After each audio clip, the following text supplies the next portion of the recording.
¿Qué tal amigos? Bienvenidos al podcast de Lozada Sports, hoy con un invitado muy especial. Se trata de un exjugador de América de Cali, Selección Colombia, Colo-Colo, estuvo en el fútbol de India. Hablemos de Andrés Felipe González, bienvenido, ¿qué tal? ¿Cómo está? Jorge, muy bien, gracias a Dios, gracias por la invitación, es un placer estar acá pues en esta charlita. Hablemos precisamente de esos inicios, Andrés, en América de Cali, una época en donde pasó mucha figura por el cuadro escarlata. Bueno, lo que pasa es que yo entro a América desde los 10 años y nos mantenían cerca siempre de los planteles y era chévere ver tantas figuras. Cuando llego al 2002, que me empiezan a subir al equipo profesional, ya era chévere porque era un equipo que había ganado muchas veces, seguido de grandes figuras, Fabián, Leo, el Tigre, David, Robinson, y ya definitivamente Pecoso es quien me acerca ya para jugar y estar rodeado de todos esos nombres, como hincha de América que soy, era motivante, era inspirador. Desde los 10 años y habla de figuras que estuvieron en América. Por ejemplo, ¿qué figuras le gustaba ir a ver de ese América de Cali? Yo por ahí tengo unas fotos desde muy pequeño, iba al estadio con mi papá o con mi abuelo y recuerdo mucho tener una foto con Gareca, con Falcioni, con Cabañas. O sea, me tocó ver a Alex Escobar, me tocó ver al Pipa. Tuve la fortuna de estar o de poder ver muy chiquito una época dorada, pero luego un poquito más grande de ver a esa generación del 2000, del equipo de Jaime. Entonces, no, creo que cada vez el corazón se hacía más rojo. ¿Cuál era su ídolo de ese equipo, Andrés? A mí me encantaba ver jugar al Tigre en el segundo equipo, en la segunda era. Aún siendo defensor central me gustaba el fútbol que mostraba. Creo que era el jugador más referente que yo tenía. Pero entonces, si era su ídolo referente, ¿usted quería ser delantero o me equivoco? No, simplemente es por la visión de la forma del juego, como yo veía el fútbol. Sé que mis condiciones para el fútbol son otras, o eran otras, que era defender y liderar desde atrás, pero me gusta el buen fútbol. Ya cuando hablamos como ídolo de mi posición, siempre me gustó Laurent Blanc, el francés que jugó en el Manchester United. Me encantaba la elegancia con la que jugaba, la elegancia para quitar la pelota, la visión de juego que tenía. Creo que en él era que me apoyaba yo un poco más. Campeón del mundo, ¿no? Fue campeón del mundo, sí. Hablemos de su debut en América de Cali, Andrés Felipe. ¿En qué año fue? ¿A qué edad fue? ¿Y en qué partido? 19 años tenía yo, los acababa de cumplir. Veníamos llegando del Sudamericano Sub-20, donde nos clasificamos al Mundial de Emiratos Árabes. El técnico era el Pecoso, como te decía, y el equipo estaba en Copa Libertadores y pusieron un equipo alterno, un partido contra Centauros. Quedamos 1-1 acá en Cali y ese fue mi primer partido con la camiseta, o primer partido oficial con la camiseta de la América de Cali. Ese Centauro, si no mal recuerdo, estaba lleno de jugadores experimentados, ¿no? Sí, era un equipo de jugadores grandes. Fue un buen partido, no ganamos pues, pero la gente habla mucho del debut, pero yo desde los 10 años vestía la camiseta de la América, había tenido la posibilidad de hacer selección Colombia sub-17 y sub-20, sabía lo que era competir en alto rendimiento, sabía lo que era estar en un estadio lleno, y creo que por eso la sorpresa que fue para muchos, para mí era normal, el hecho de hacer en la cancha lo mismo que yo sabía que podía hacer. Es decir, usted debuta contra Centauros, pero más adelante se da a conocer en forma en Copa Libertadores, ¿no? ¿Cuál fue ese primer partido de Copa? La vuelta contra Racing por octavos de final. El equipo había clasificado a los octavos, el partido acá en Cali salimos en empate y a mí me inscribieron para la segunda ronda recién. Y me llevan a Buenos Aires para jugar en Avellaneda contra Racing la vuelta. Yo no sabía que iba a jugar, creo que nadie sabía, solamente Pecoso y el sabio Héctor Fabio. Y en la charla técnica me entero que iba a ser parte de la nómina titular y ese es el partido que la gente recuerda, porque es la clasificación, porque estaba joven, porque creo que solamente había jugado 3 partidos oficiales con América antes de ese compromiso. Ese América de Cali en esa Copa empezó de menos a más, ¿no? Recuerdo que el primer partido, el debut de América en Libertadores, fue esa goleada 5-1 con Santos, en donde Robinho, Diego hicieron maravillas en el Pascual.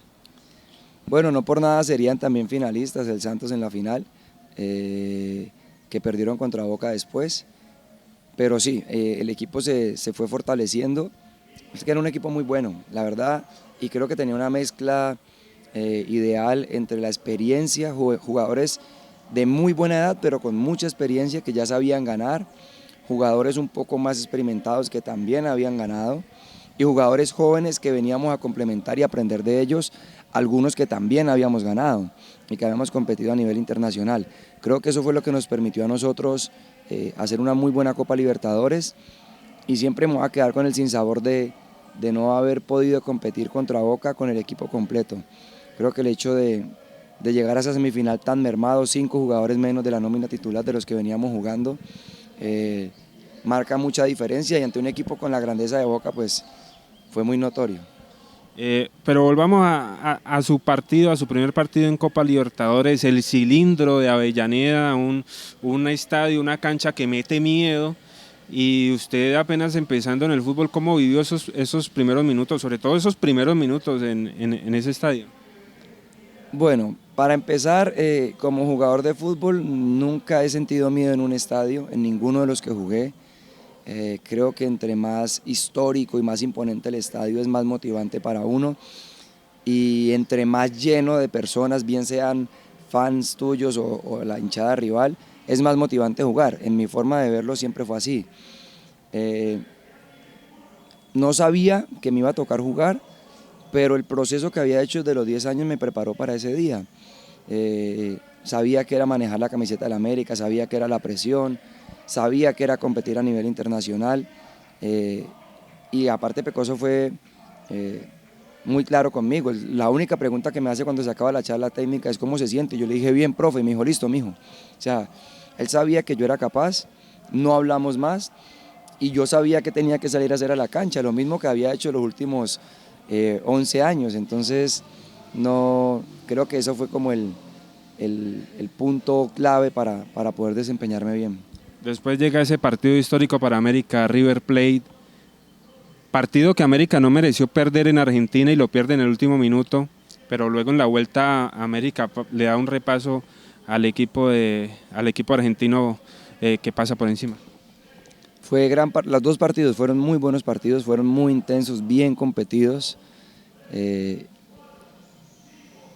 Pudo ser mejor en Buenos Aires, sí, pero creo que así tenían que ser las cosas, y para que termináramos como de esa forma heroica casi, de ponerle esa cereza, ese pastel de ese partido contra River acá en Cali.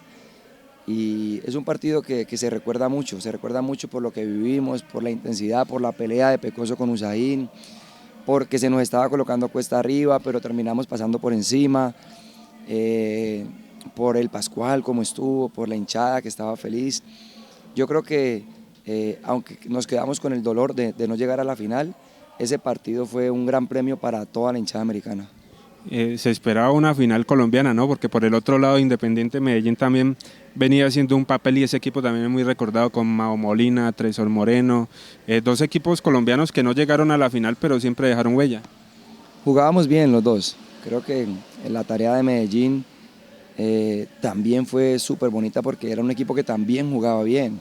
O sea, nosotros logramos pisar la semifinal pero jugando buen fútbol en cualquier cancha.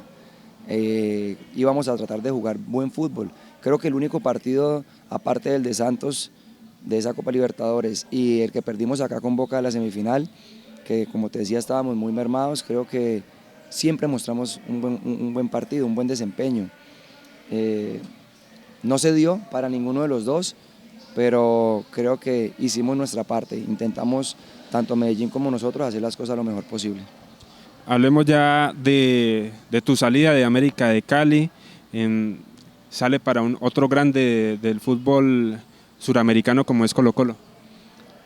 Mi salida se da porque había hecho un buen desempeño en América, en Copa, pero también porque tuve inconvenientes con el cuerpo técnico que había llegado a América para 2006. Para 2006 llega el arriero, tuvimos inconvenientes personales. Siempre me consideré un jugador inteligente, una persona que sabe escuchar, y la forma de ese entrenador dirigirse a los deportistas a mí no me parecía.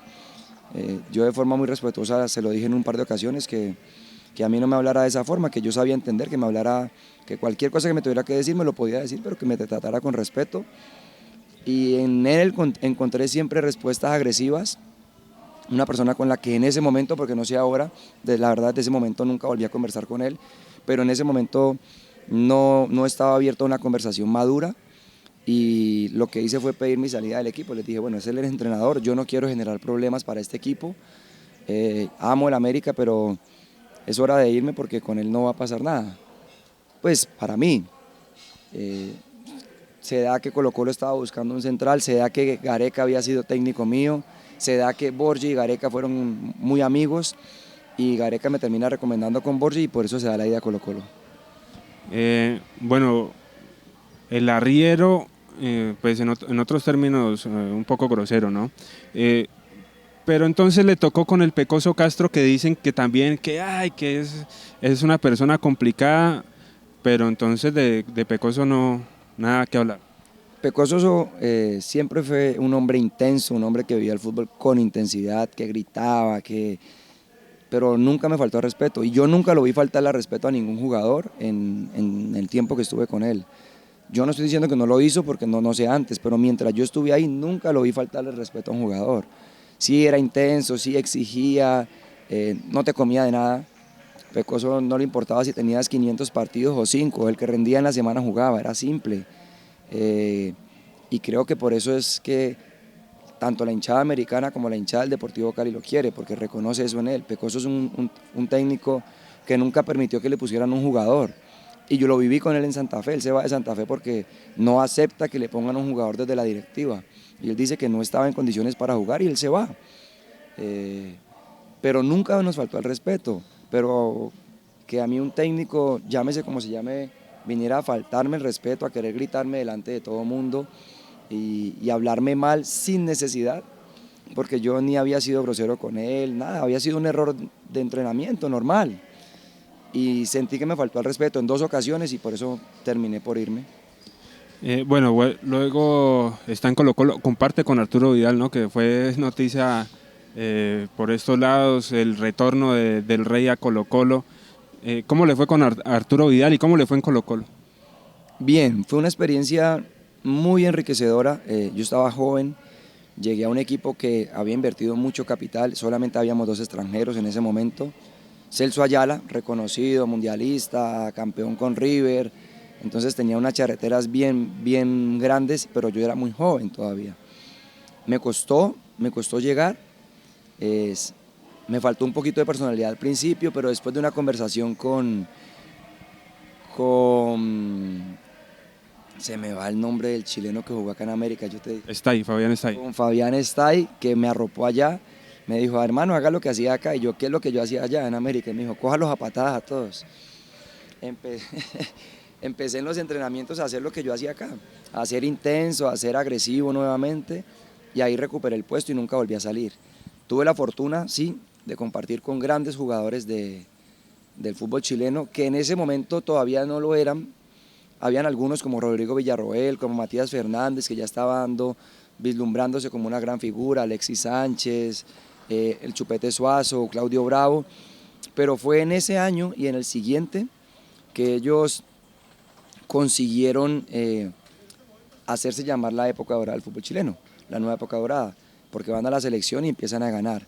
Arturo estaba muy joven, se vislumbraba como un buen jugador, pero honestamente no pensé que fuera a hacerlo tanto, porque la figura era Matías, Alexis y un delantero que se perdió un poco, creo que se llamaba Sambuesa, bueno, no me acuerdo, pero el hombre sí se nos fue, no lo volví a ver, y resulta que Arturo termina siendo el jugador más representativo del fútbol chileno en los últimos años. Luego regresa a la América, pasa por equipos como Santa Fe, Junior, se va al fútbol de India. Háblenos de esa experiencia, cómo es la vida allá, cómo es el fútbol allá.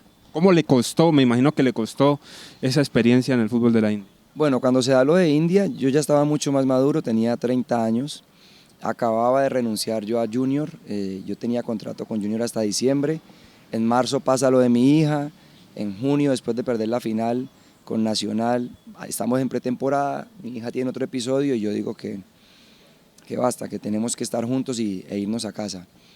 Nos venimos para acá, eso fue en junio, a finales de junio, y a finales de agosto un amigo, Jairo Suárez, me llama y me dice que hay una oportunidad en India.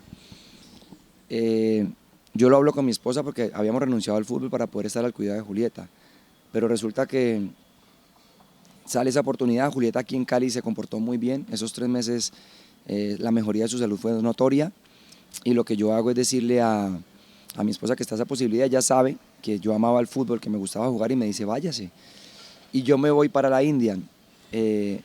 Bien, al principio bien, económicamente era muy bien, nos trataron muy bien, pero tuve un problema, y es que yo llego a la India y unos días después, un par de días después, Julieta vuelve a tener un episodio convulsivo, vuelve a tener problemas, la diferencia horaria eran casi 16 horas, 14, 16 horas, entonces el estar pendiente de mi familia, tratar de saber cómo estaban, la incertidumbre, porque yo sabía que el proceso era duro, honestamente no me permitió disfrutar y exigirme y rendir de la forma que debía haber rendido en India. Fueron 3 meses de espera. La verdad, yo solamente esperaba que llegara el 15 de diciembre para regresarme y poder estar con ellos. Pero la India como tal, bien, el torneo súper bien, nos trataron súper bien, nos tenían en muy buenas condiciones. Pero como yo le digo a la gente cuando me pregunta, cierre los ojos, imagínese la India, así es. Porque hay mucha miseria, pero hay también demasiada riqueza y los contrastes son supremamente extremos. Pasas de unos palacios a ver 40, 50 personas debajo de un puente.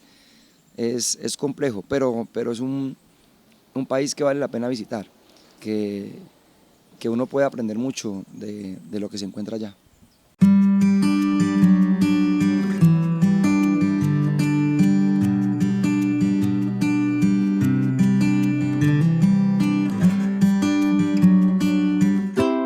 Sonríe a la vida con Dr. Dance. Ortodoncia, diseño de sonrisa, blanqueamiento, implantología, endodoncia, periodoncia, rehabilitación oral y odontopediatría. Nuestro bono es capilar, 4 tamaños, 150 mililitros, 210 mililitros, 500 mililitros y litro. Mayor tamaño, mejor precio. Aprovecha nuestro botox liso perfecto. Andrés, entramos a la parte final de esta nota y agradeciéndole. El último tema que usted tocaba, Julieta, que en parte incidió para que regresara a Colombia y para que se retirara a temprana edad del fútbol profesional. Háblenos de esa parte. Bueno, Julieta era nuestra segunda hija, una bebé planificada. Queríamos aportar un nuevo bebé a la sociedad, un bebé en un buen hogar, en un hogar cuidado, en un hogar lleno de amor. Pero mi esposa sufrió un paro cardiorrespiratorio, Julieta a raíz de eso nace con parálisis cerebral, y por eso nosotros es que decidimos dejar el fútbol, porque sabíamos que iba a ser bien complejo todo ese proceso y que requeríamos estar juntos, y por eso nos vinimos a Cali para tratar de cuidar de ella, tratar de ayudarla a mejorar su calidad de vida y tratar de hacerla feliz. No sabíamos que se nos iba a ir tan rápido. Julieta falleció antes de cumplir los 5 años, pero tratamos de darle lo mejor de nosotros durante ese periodo. ¿Te costó dejar el fútbol, Andrés? No, para nada. Sabía que era lo correcto lo que estaba haciendo. Tenía clarísimo que mi labor como papá, como esposo, era estar allí con ellos, porque era muy difícil. Tener un niño con parálisis cerebral es complejo. Nuestro sistema de salud tampoco ayuda mucho. Eso mejoró un poco después, al final, cuando Julieta se hizo famosa y su caso se hizo reconocido, eso mejoró, pero honestamente al principio era muy duro, y yo sabía que lo que yo tenía que hacer era estar al lado de ellos. Por eso ni me costó ni me he arrepentido jamás de haber dejado el fútbol. ¿Qué enseñanzas te dio Julieta? Muchísimas. La primera, disfrutar de todo momento, ser agradecido con la salud. A un amigo le escuché una vez que la salud es la corona que el enfermo ve sobre el que está sano, solamente la logra ver él. El hecho de de disfrutar cada momento con ellos, con ella, de disfrutar cada sonrisa, de ser tan resiliente. Se supone que las convulsiones cada vez le iban a poner peor, pero resulta que después de cada episodio convulsivo, Julieta salía más fuerte, sonreía más, haber pasado de la desnutrición a estar en sobrepeso, que haya fallecido en su mejor momento también, porque justo cuando sentíamos que estaba mejor, que estábamos muy cerca de ese tratamiento que le queríamos hacer, ella se nos va. Entonces también nos enseñó a empezar de cero, a fortalecernos como familia.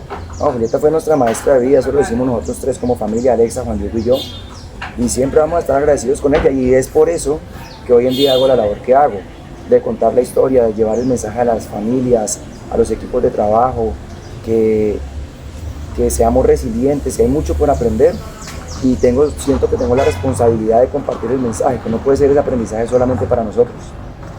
Hoy Andrés Felipe González, exjugador de fútbol, entrenador personal y ahora conferencista. ¿Pensaste en algún momento en esta etapa de tu vida? No me veía así, no me veía como entrenador acá en Brave. No sentía que eso iba a ser parte de lo mío, pero lo fui descubriendo, gracias a Dios.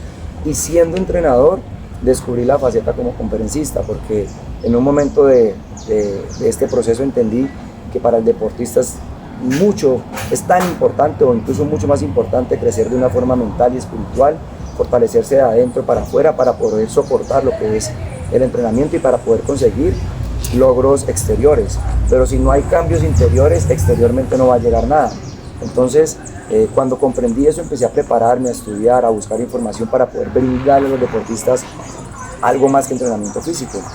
Y durante ese proceso fueron llegando cosas, fueron llegando oportunidades, y algo que nos enseñan en el fútbol: uno siempre tiene que entrenar bien porque no sabe cuándo te toca, como me pasó a mí con Racing. Yo hacía lo mejor posible sin saber que iba a jugar, y por eso me fue bien esa vez. Y aquí sucedió igual. Un día, después de tantas charlas, de tantas reflexiones, de tantas historias, de contarle tantas cosas a la gente, las empresas empezaron a llamarme, a decirme que querían que yo fuera a hablarle a sus equipos de trabajo, a sus empleados, a sus familias, porque hay familias que me llevan. Y lo había hecho con tanto profesionalismo durante tanto tiempo, que cuando llegó el momento estaba listo. Y hoy en día, gracias a Dios, es otra faceta que me permite tener un ingreso adicional, y me permite honrar sobre todo el nombre de mi hija, que me permite honrar la historia de ella, y me siento feliz. Si me preguntas si prefiero entrenar o dar una conferencia, yo prefiero dar una conferencia y al final hablar, o entrenar y al final hablar, contar una historia como la hago acá. Pero el tema de la conferencia siento que es de mucho crecimiento para las personas, y eso la verdad me hace feliz. ¿Cumpliste todos tus sueños, Andrés? He cumplido muchos sueños, hay unos que se me han quedado por ahí, hay unos que los sigo construyendo y que sé que es en el día a día, porque por ejemplo, llenar un salón para dar una conferencia no era parte de mis sueños, en el camino se volvió un sueño, y hay cosas que sé que van a seguir apareciendo en el camino. Hoy en día, te decía ahorita, Jorge, soy el anfitrión de un programa de televisión que va a salir pronto, que nunca me imaginé, no era un sueño mío, pero se dio porque no me imaginaba siendo panelista deportivo, porque no es lo que yo quiero. Siempre me ha gustado inspirar, crear contenido de valor, y siento que en eso lo puedo hacer, y las cosas han ido dando. Lo que sí sé es que he sido feliz, que en todos los aspectos de mi vida, en todos los momentos he tratado de sacar siempre el mayor aprendizaje, y hoy en día me considero que soy una persona feliz. Por ejemplo, uno de tus sueños me imagino que fue jugar en la selección Colombia, y lo pudiste. Claro, de pequeño, digamos que todos los que tocamos una vez alguna pelota soñamos con jugar en el equipo que amamos, del que somos hinchas, y luego en la selección Colombia, y luego más allá de ser campeón del mundo y todo el tema. Eso los pude cumplir. Pero también, por ejemplo, de pelado tenía sueño de jugar en el Manchester United, porque era donde jugaba Blanc, y ese sueño no se me dio. Pero no significa que eso me ha quitado la felicidad que hoy en día concibo para mi vida. Entonces, soy muy agradecido con la vida, con Dios, con mi familia, con mi esposa, con mi hijo, con mi mamá, con lo que me brindó mi papá, mi abuela, con los amigos cercanos que tengo. Estoy muy agradecido con todo lo que me ha pasado, porque soy de los que considero que tanto lo bueno como lo no tan bueno, hoy nos tienen aquí sentados hablando. O sea, todo tuvo que haber sido así para que estuviéramos aquí siendo invitado a este podcast. Entonces, vivo es simplemente agradecido. Finalmente, Andrés Felipe, 10 preguntas rápidas para respuestas rápidas con Andrés Felipe González. Rival contra el que debutó en el fútbol profesional. Centauros. Delantero al que más le tuvo respeto a la hora de enfrentar. El más difícil de marcar fue Tevez. ¿Cómo fue su primer gol como profesional?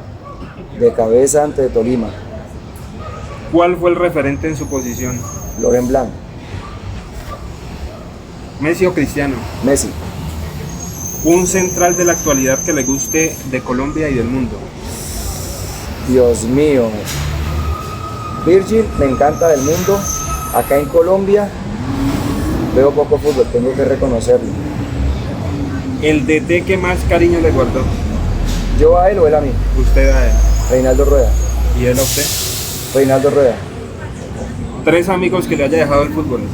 Carlos Valdés, Harrison Otálvaro, Jairo Suárez, Iván Vélez, Pacho Nájera, no sé. Leí 3. ¿Partido que más recuerda? El sub-20, la clasificación contra Uruguay cuando nos clasificamos al Mundial. ¿Y estadio más bravo que visitó? El que más me gustó, la Bombonera, fue el que más me gustó. Gracias, Andrés. Vale, por nada.